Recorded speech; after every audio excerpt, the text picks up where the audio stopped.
haddii laysqadariyey murtidu qiimo leedahay qasadkiyo ujeedaduna waa qiira geliyaane sidaad ugu qasamisay nafluhu ugu qashuucane munaasabado waa lagu soo qadimo oo kama qaatoobane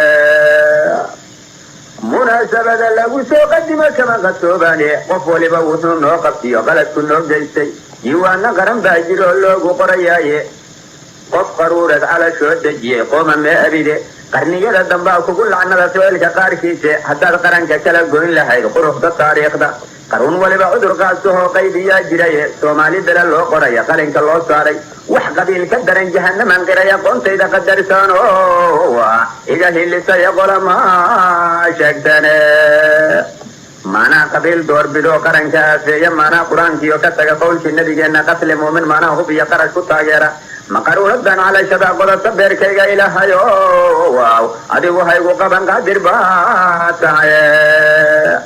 qaraaba iyo ahal riximnimaa loo qadariyaayo waa sanam qabyaaladii haddaad igu qancaysiina waa qaaxa iyo kaankar iyo aydhis qaab darane waa cudurka qaybaha bulshadu qaranku waayeene waa qawqam iyo sixir qalbiga qaaciyo shidayo waa qaaba qawsayn dagaal qaxiya yaahuye qanjir boogi qolofsoo qurmoo qolofla weeyaane waa gorobta lagu qaybiyaa malaxda qayrine qandiga fuqurka iyo xaasidkoo qaraxa weeyaane waa waxa qaxootiga ka dhigay 100 kun oo qoyse qalbigiina ka ilaashado wada jir qiimeeya oo qaangaar fidnoobe ilmaha yan la qabadeen war qaangaar fidnoobe ilmaha yan la qabadsiinin qabyaalad iyo iimaan la-aan qooqaybay salaye kumayaal qariban bay dhaleen qorina heegaysan oo qaaxa iyo aydhis qaba qaadse ku ilaaway marun bay magaalada qaseen kuna qamaaneene qacdii horeba bililqa unbay inagu qaadeene nimankaa tafaaqaawan oo qoriga heegaysan haddaan beledka laga qaban walla looga qaxayaayo iyaga qabyo waaladu asala xaka qaadyaduye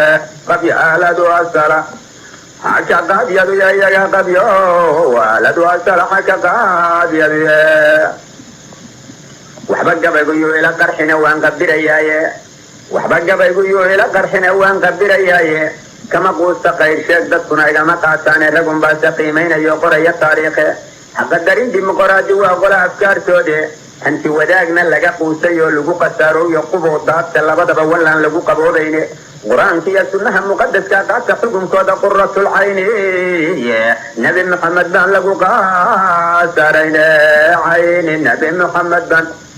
lagu qasaarayne quratul cayni nabi maxamed baan lagu qasaarayne quratul cayni nabi maxamed baan lagu qasaarayne quratul cayni nabi maxamed baan lagu qasaarayne calayhi salaatu wasalaam